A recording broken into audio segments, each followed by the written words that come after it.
Bom, basicamente essa é a nossa primeira aula de Sociologia do ano, primeira aula de Sociologia, né? Tivemos aí o primeiro e o segundo ano de Sociologia, que a gente estudou um monte de coisa, e a gente vai ter aqui hoje 4 habilidades, né? Das habilidades de retomada do segundo ano. Essa aula é para o terceiro, então na primeira aula a gente vai falar sobre, né, essas 4 habilidades que estão no plano de aula de vocês, roteiro de aula. Todas as 4 perguntas estão lá no plano de aula, que eu estou tendo aqui acesso agora. Você pode, por exemplo, colocar na tela o áudio do eu explicando aqui agora e olhar as questões. Essas questões, né, são basicamente a prova do Forms, que é a avaliação diagnóstica, que serve para diagnosticar quais são as dificuldades que vocês têm. Do primeiro bimestre, vocês aprenderam ano passado, né, a visão do estrangeiro, né, segundo a sociologia, que é, como foi, o que a gente estudou, o que vocês que estão aí em casa vendo esse vídeo agora devem, né, prestar atenção ao fazer a prova do Forms, que é importante. Aqui na cor azul, como vocês estão vendo, é refletir a produção em massa do segundo bimestre, principal habilidade do segundo bimestre do ano passado. Do terceiro bimestre do ano passado, né, o fetichismo de mercadoria, do terceiro bimestre do ano passado, e do último bimestre do ano passado, a violência e as suas dimensões. Então vamos aí, no caso, né, explicar cada uma das 4 questões. A primeira questão vai falar sobre a teoria de Norbert Elias. Norbert Elias, que viveu aí entre o século 19 e 20, e ele teoriza na sociologia, né, qual é a visão social que a gente deve ter do estrangeiro. Como é que funciona essa relação, né? O estrangeiro na sociologia. Ele vai dizer, vamos colocar aqui um exemplo bem rapidinho. Território brasileiro. Eu estou no Brasil. E quem vive no Brasil tem, né, lá dentro do Brasil um monte de brasileiros. Parece bem óbvio, mas dentro do óbvio a gente vai pensar. Quem vive no Brasil há muitos anos, há 200, há 300 anos, a família está aqui há 500 anos, não sei, pode ser católico, ou no mínimo cristão, pode ser de alguma igreja evangélica, né? Então é uma cristandade, todos são cristãos, e tem seus hábitos. Daí chega, por exemplo, os japoneses. Os japoneses não são cristãos. Os japoneses lá, 100 anos atrás, ou depois da Segunda Guerra Mundial, se refugiam para o Brasil para ter uma condição melhor de vida. E aqui no estado de São Paulo a gente tem mais japoneses. O estado de São Paulo é o local onde a gente teve uma quantia maior de japoneses. Quando esse japonês chega no Brasil, né, JP, japonês aqui, ele vai se deparar com um povo que não é o dele e vai se deparar com uma terra que não é a dele. Resultado, existe uma fórmula matemática para esse tipo de situação. Uma fórmula matemática, que na realidade é uma fórmula sociológica, porque a sociologia tem regras de estudo. Sua religião não presta, sua religião é falsa. Então, isso não é um método. O método é você investigar o início da religião, entender por que aquela pessoa tem aquela fé e simplesmente respeitar. A sociologia, por mais que te dê conhecimento, jamais vai te dar a arrogância de achar que a sua cultura é melhor do que a outra. Não é assim que funciona. Cada cultura é diferente. Mas existe uma fórmula para entender o estrangeiro, que aqui no caso nosso é o japonês, e o anfitrião, que é o brasileiro, que está no território brasileiro. E a primeira pergunta aí para vocês, com base nas aulas de sociologia, sobre estabelecidos e outsiders, termos utilizados por Norbert Elias, assinar a alternativa correta. Daí tem lá só uma alternativa correta, que vai, né, vou resumir aqui para que eu não te dê também toda a resposta, é que esse brasileiro que já está aqui, ó, né, na posição de anfitrião, já está no próprio país, ele é chamado de estabelecido. Estabelecido. Quem são os estabelecidos? O anfitrião, que é de casa. Ele não vai sofrer com a chegada do japonês. Por quê? Porque ele está na casa dele, ele está no país dele. ele está junto com o povo dele, ele está, né, com os costumes dele. Então, o estabelecido é quem já está naquele local há mais tempo. E quem vem de fora, que é o imigrante, ele tem esse nome aqui, ó, out, O-U-T, que é fora em inglês, cider, outsider. O que seria um estabelecido e um outsider? Outsider, ó, vamos pegar do inglês, out, fora, out. Cider é lado, então, do lado de fora. O japonês, ele vem do lado de fora, ele vem de outro lugar. Então, você tem uma relação de estabelecidos e outsiders, que é quem? O que vive aqui e o imigrante. E como é esta relação na maioria das vezes? Deixa eu pegar aqui um apagadorzinho. A maioria das vezes, estabelecidos e outsiders, né? Essa relação de estabelecidos e outsiders é sempre pautada no conflito. Esse conflito pode gerar racismo, xenofobia. Para quem não sabe, xenofobia é o preconceito com pessoas de outras localidades. Exemplo, eu vivo em São Paulo, então só tem paulistas. Chega aqui um baiano, um capixaba, um potiguar, um goiano, um pernambucano, para viver melhor em São Paulo. Daí as pessoas aqui falam, não, essa pessoa não pode estar aqui porque está roubando meu emprego, está ficando com o emprego dos meus pais. Isso é xenofobia, é preconceito com pessoas de outras localidades. O racismo a gente já sabe, né? Tem a ver com uma característica biológica que seria, né, na maioria das vezes a cor da pele, mas também aspecto de cabelo, etc., né? Racismo para com o que a gente chama genericamente de raça, sabendo que a raça ela é uma só, raça humana, né? Racismo, xenofobia, são exemplos de conflitos entre estabelecidos e outsiders. Esse conflito pode ser também por religião, né? O africano, quando foi trazido para o Brasil, ele sofre preconceito por ser outsider, ele veio de fora, ele tem a religião lá, sei lá, do candomblé, uma religião africana, daí tem o preconceito do católico. Então esse é um exemplo de estabelecidos e outsiders. Estabelecidos é quem cometem preconceito. Outsiders é quem sofre o preconceito. Essa é uma diferença bem importante. Então beleza, foi aí a primeira habilidade, que é basicamente qual? A habilidade de compreender a relação entre estabelecidos e outsiders, ok? Segunda habilidade, depois, Giovana, a gente pode fazer a prova junto, questão por questão, para você ver onde você errou ou o que você acertou, tá bom? Segunda questão, ela paira na seguinte habilidade. A segunda habilidade é refletir criticamente a respeito da produção em massa. Produção em massa, vocês estudaram no passado comigo. Quais os itens que são importantes aqui para a gente entender? Ó, refletir a produção em massa. Produção em massa é quando você produz maciçamente, Coca-Cola, carteira, vidro, qualquer produto, né? Então a gente tem que aqui falar sobre cultura e cultura de massa. A gente tem que falar de consumo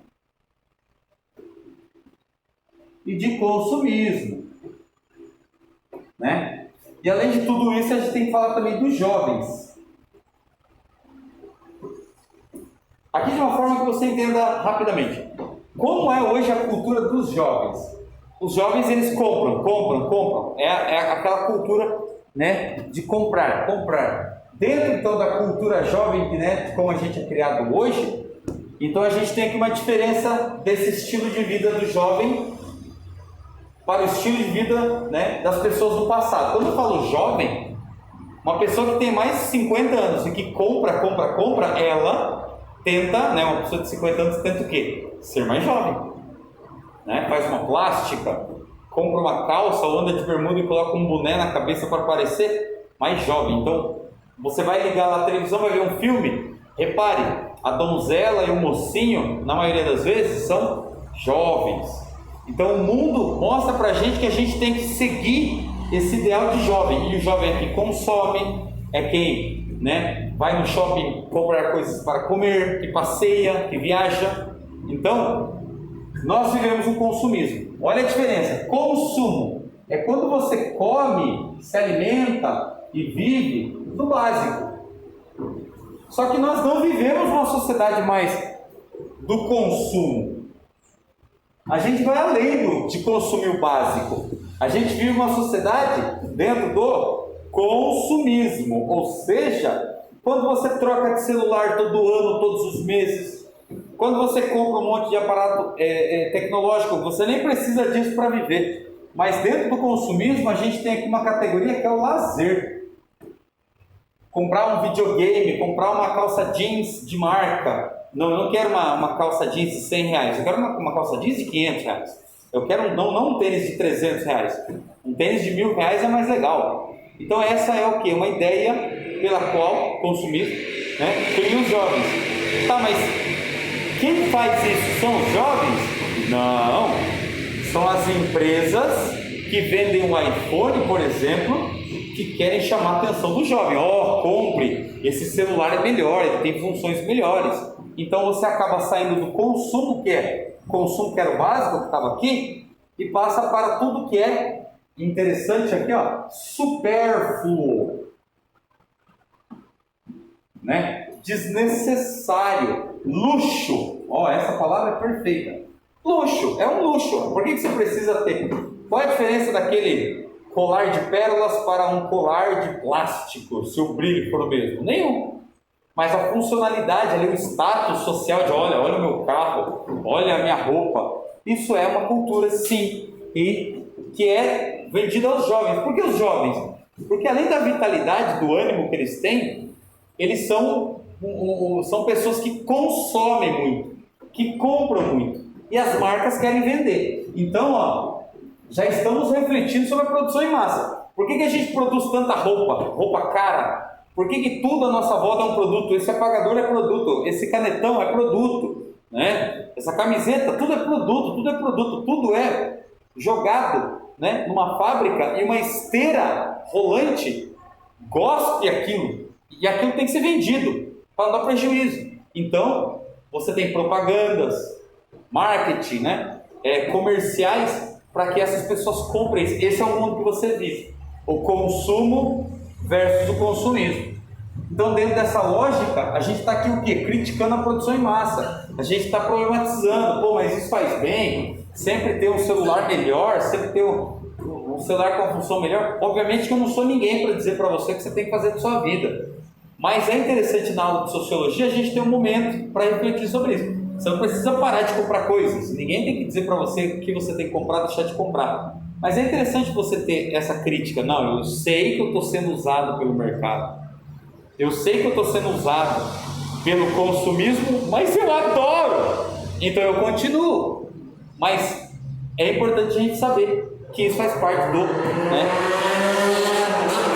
processo do capitalismo. Dentro do capitalismo existe o consumismo. E além do consumo e do consumismo, cultura jovem e tal, que eu já expliquei, sabermos a diferença entre cultura e cultura de massa. Com todo esse fenômeno, existe a cultura que é passada pelos pais, pelo país. A cultura que é passada, então, através de hábitos, através de costumes. A religião é uma cultura que a gente vai dizer assim que é a cultura básica da pessoa.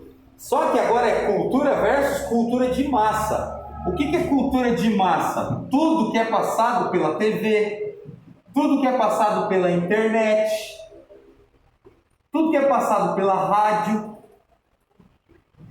Por que cultura de massa? Porque atinge uma massa de pessoas. E como é que chega no número grande de pessoas essa quantia em massa? Através da TV, da internet, da rádio, através dos celulares. Dentro aqui do celular você vai ter tudo aqui. Hoje você tem rádio no celular, você tem TV no celular, você tem internet no celular. São todos o quê? Mecanismos de comunicação em massa. Então, assim, exemplo, por que a gente gosta de Avengers?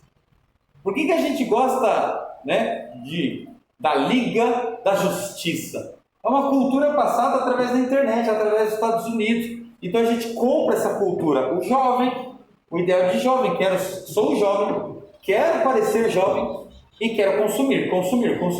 Camiseta, Mulher Maravilha. Camiseta, Homem de Ferro.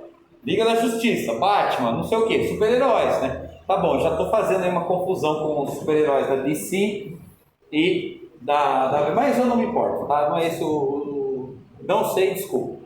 Mas basicamente é o que? Cultura de massa. Por que de massa? Porque é transmitido pelos meios de comunicação de massa. Qual é a problemática que você encontra aqui? A problemática é que um índio sai da tribo dele e começa a falar inglês.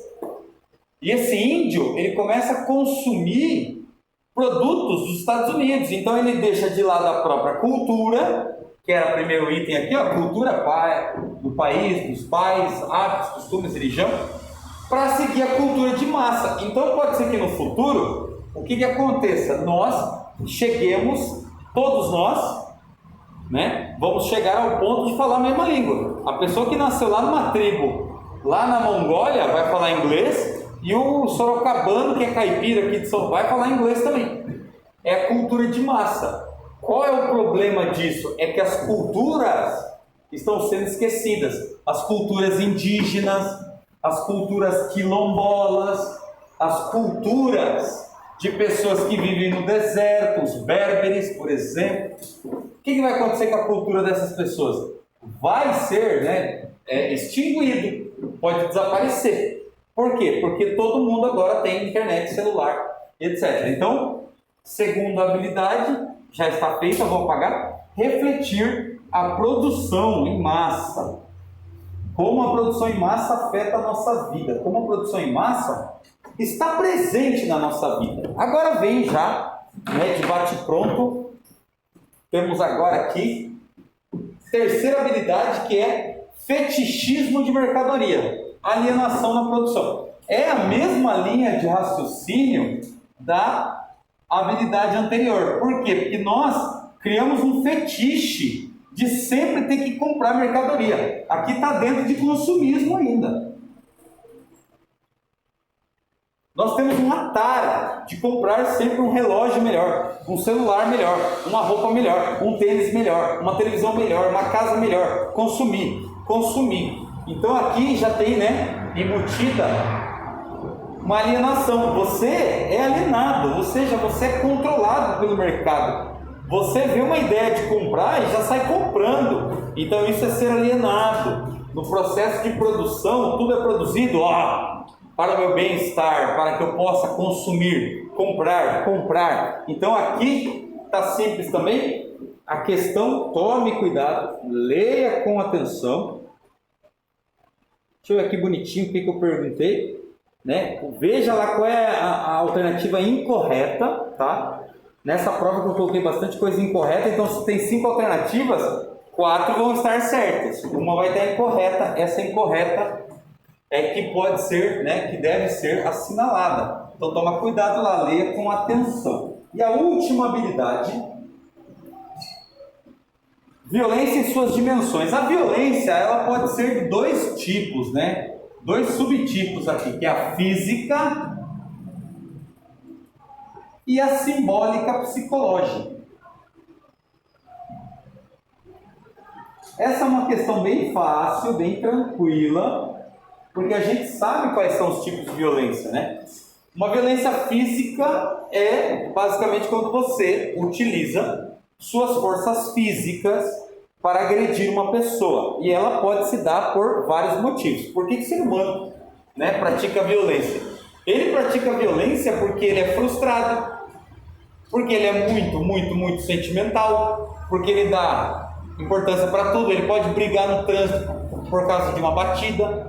Ele pode brigar no estádio de futebol porque ele veste uma camisa diferente dos outros. E isso é muito sociológico, isso é muito tribal, isso pode acontecer, né, em estádios de futebol. A violência, ela existe desde sempre. As pessoas perguntam, por que existe a violência física?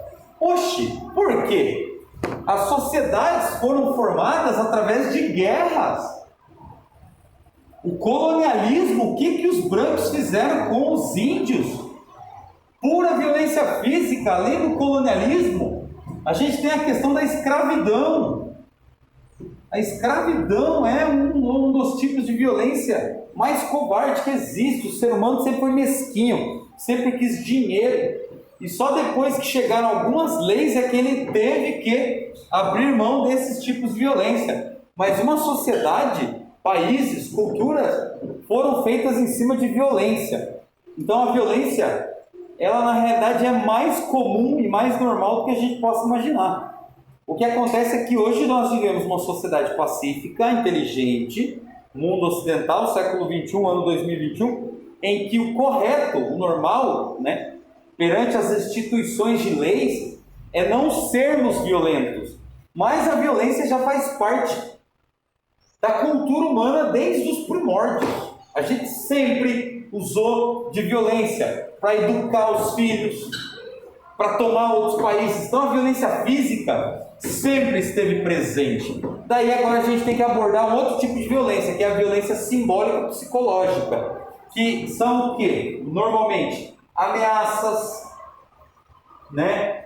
Insultos, né? Insultos verbais, pode ser verbal, como pode ser também, né? Através de gestos.